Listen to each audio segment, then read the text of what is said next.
ഒരു കുഞ്ഞിന് ജന്മം നൽകുക എന്നത് സ്ത്രീയായ ആരുടെ ആഗ്രഹമാണ്. ആ പുണ്യം നൽകാൻ കഴിയാത്തവരും നമുക്കിടയിലുണ്ട്. ദിയ കൃഷ്ണയുടെ ലൈവ് പ്രസവമാണല്ലോ ഇപ്പോൾ ചർച്ച. അതിനെ അനുകൂലിച്ചവരും പ്രതികൂലിച്ചവരുമുണ്ട്. അതെന്തേലും ആവട്ടെ, ദിയ ഇവിടെ ഇങ്ങനെയൊരു വീഡിയോ ഇട്ടത് കാശ് സമ്പാദിക്കാനാണെന്നും ഇത്തരം കാര്യങ്ങളെല്ലാം പുറത്ത് കാണിക്കാൻ പാടുണ്ടോ തുടങ്ങിയ ഒരുപാട് ചോദ്യങ്ങളും. ദിയ ചെയ്തത് 100% ശരിയാണ്. സ്ത്രീകൾ പ്രസവത്തിലൂടെ അനുഭവിക്കുന്ന മാനസികവും ശാരീരികവുമായ ബുദ്ധിമുട്ടുകളും കഷ്ടപ്പാടും വേദനയും സന്തോഷവും എല്ലാ ആണുങ്ങളും കാണുകയും അതെല്ലാം അറിയുകയും വേണമെന്ന് മറ്റു ചിലർ വാദിക്കുന്നു. ദിയട്ട വീഡിയോ നല്ല രീതിയിൽ നന്നായി തന്നെ ഓടിയിട്ടുണ്ട്. അതുകൊണ്ട് തന്നെ ഒരുപാട് ആളുകളിലേക്ക് ആ വീഡിയോ എത്തിയിട്ടുമുണ്ട്. ഒരു കുഞ്ഞിന് ജന്മം നൽകാൻ ഒരമ്മ സഞ്ചരിക്കുന്ന വഴികളിലെ വേദനകളും കഷ്ടപ്പാടുകളും പുറം ലോകം അറിയുക തന്നെ വേണം. പ്രസവവേദനയുടെ ശൗര്യം ഒരു സ്ത്രീയിൽ എത്രത്തോളം ആഴ്ന്നിറങ്ങുന്നുണ്ടെന്ന് നേരിട്ട ആളുകളിലേക്ക് എത്തിക്കുന്നത് അത് മനസ്സിലാക്കാൻ കഴിയും.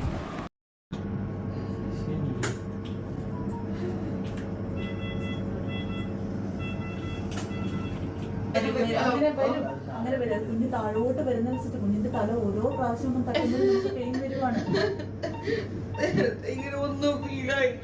ഡെലിവറി ആവണ്ടേ?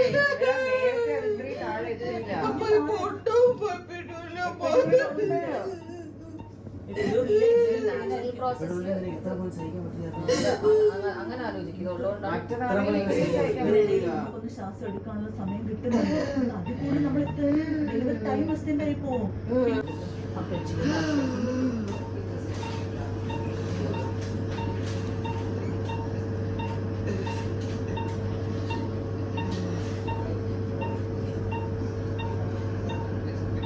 പുഷ് ചെയ്യണം ബേബി, ബേബി പുഷ് ചെയ്യണം. എനർജിയിൽ പുഷ് ചെയ്ത് കൊടുത്തേ.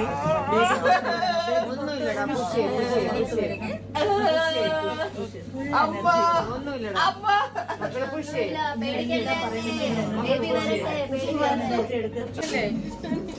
ഗർഭിണിയാണെന്ന് അറിഞ്ഞത് മുതൽ അനുഭവിക്കുന്ന മാനസിക പിരിമുറുക്കം അത് പറഞ്ഞറിയിക്കാൻ കഴിയാത്തതാണ്. ആ സമയത്തെല്ലാം നമ്മുടെ ആളുകൾ നമ്മുടെ കൂടെ ഉണ്ടായിട്ടാണ് ആ പിരിമുറുക്കം ഓർക്കണം. എല്ലാം കഴിഞ്ഞിട്ട് പ്രസവ ദിവസം അനുഭവിക്കുന്ന പ്രസവ വേദനയ്ക്കപ്പുറം പ്രസവ സമയത്ത് വേണ്ടപ്പെട്ടവർ ആരും കൂടെ ഇല്ല എന്ന വേദന അത് ഏറ്റവും വലുതാണ്. നമ്മുടെ ആശുപത്രികളിലൊന്നും മുമ്പ് പ്രസവ സമയത്ത് പ്രസവം നോക്കുന്ന ഹോസ്പിറ്റലിലെ ആളുകളല്ലാതെ ഒരാളും കൂടെ ഉണ്ടായിരുന്നില്ല. അന്ന് അതൊന്നും നമ്മുടെ നാട്ടിൽ ഉണ്ടായിരുന്നില്ല.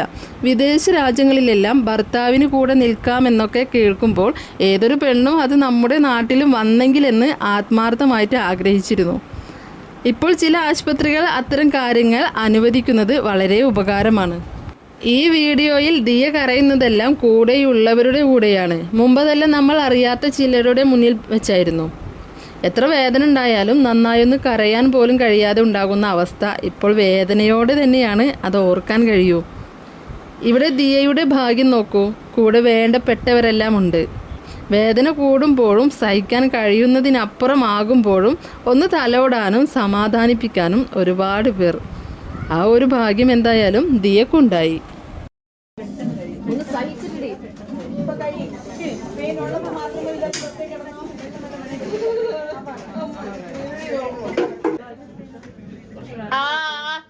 അയ്യോ ഡോക്ടറുണ്ട്. അമ്മ പറ്റുന്നില്ല. അമ്മ ശ്വാസം നീട്ടി വലിച്ചെടുത്ത് Diya. Good good good good. അതുപോലെ ചെയ്തേ. ഒന്നുമില്ലടാ. ഇല്ല ഇല്ല ഒന്നുമില്ല.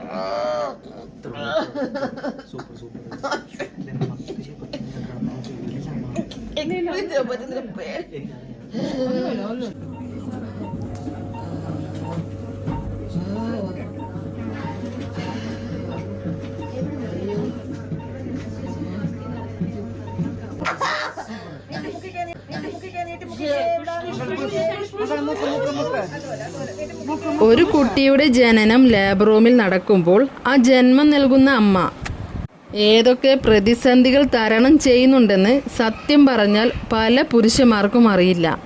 പ്രസവിക്കാൻ ലാബ് റൂമിൽ കയറുന്നു. പുറത്തു വരുന്ന നഴ്സിനോട് എന്തായി എന്ന് ചോദിക്കുമ്പോൾ ഒന്നും ആയിട്ടില്ല എന്ന് മറുപടി പറയുമ്പോൾ ആ സ്ത്രീ അവിടെ പ്രസവത്തിൻ്റെ പ്രാരംഭ പ്രക്രിയയിലായിരിക്കും. വേദന തുടങ്ങിയിട്ടുണ്ടെന്ന് പിന്നീട് വന്ന് പറയുമ്പോൾ ഇപ്പോൾ കുഞ്ഞുമായി നഴ്സ് വരും എന്ന പ്രതീക്ഷയിലായിരിക്കും ലേബർ റൂമിന് പുറത്തിരിക്കുന്ന മിക്കവരും. എന്നാൽ പ്രസവിച്ച അമ്മമാർ ആ സമയത്ത് ദൈവത്തിനോട് പ്രാർത്ഥനയിലായിരിക്കും. കാരണം ആ സമയത്തെ വേദന അവർക്കറിയാം, അതവർ അനുഭവിച്ചതാണ്. അവസാനം കുഞ്ഞിനെ കയ്യിൽ തരുന്നതോടുകൂടി അവരുടെ എല്ലാം വേവലാതികൾ കഴിഞ്ഞു. അപ്പോഴും പ്രസവിച്ച അമ്മ വേദനയുടെ എല്ലാം മറന്ന് കരയുന്ന കുഞ്ഞിനെ നോക്കി ചിരിക്കുന്ന രംഗമായിരിക്കും.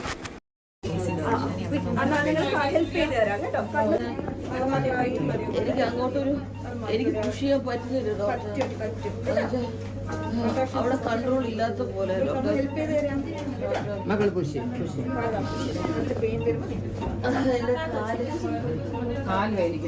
അല്ല കാലെനിക്ക് ഫീൽ ചെയ്യുന്നില്ല, ഇല്ലാത്ത പോലെ അമ്മ.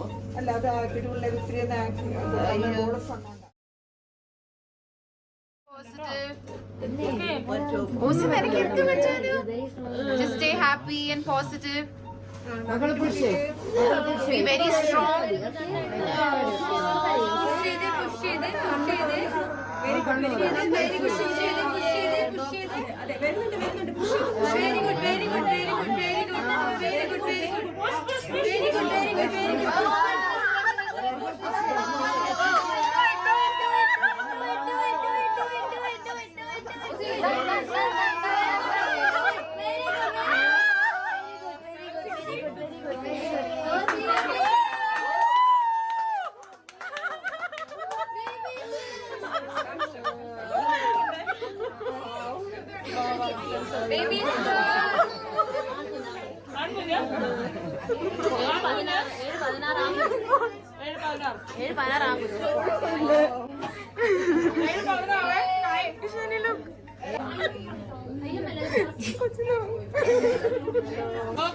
ഇതെല്ലാം എല്ലാവരും കണ്ട് അറിയുന്നത് നല്ലതാണോ ചീത്തതാണോ എന്നതല്ല ഇവിടുത്തെ ചർച്ച. അത് കണ്ട് എന്ത് തോന്നി എന്നതാവണം. ഇനിയും ഇതുപോലെയുള്ള വീഡിയോകളുമായി ഒരുപക്ഷെ നിറയെ പേർ രംഗത്ത് വരാം. നല്ലതല്ലാതെ വേറെ എന്തൊക്കെയോ തീരുമാനത്തിൽ ആകുമ്പോഴാണ് മുമ്പ് പറഞ്ഞ പോലെ വേണ്ടാത്ത ചർച്ചകളിലേക്ക് വലിച്ചിഴക്കുക. ഇപ്പോൾ ഈ വീഡിയോയെ അനുകൂലിക്കുന്നവരാണ് കൂടുതലെങ്കിലും പോകെ പോകെ നെഗറ്റീവ് കമൻറ്റുകൾ കൊണ്ട് നിറയാനും സാധ്യതയുണ്ട്. പലരും ഈ വീഡിയോ പല രീതിയിൽ ചെയ്യാൻ ചാൻസ് ഉണ്ട്. നല്ല രീതിയിൽ മാത്രമാണ് ഇത്തരം വീഡിയോകൾ ആളുകൾ സമീപിക്കുന്നതെങ്കിൽ ഇത്തരം വീഡിയോകൾ നല്ലത് തന്നെയാണ്.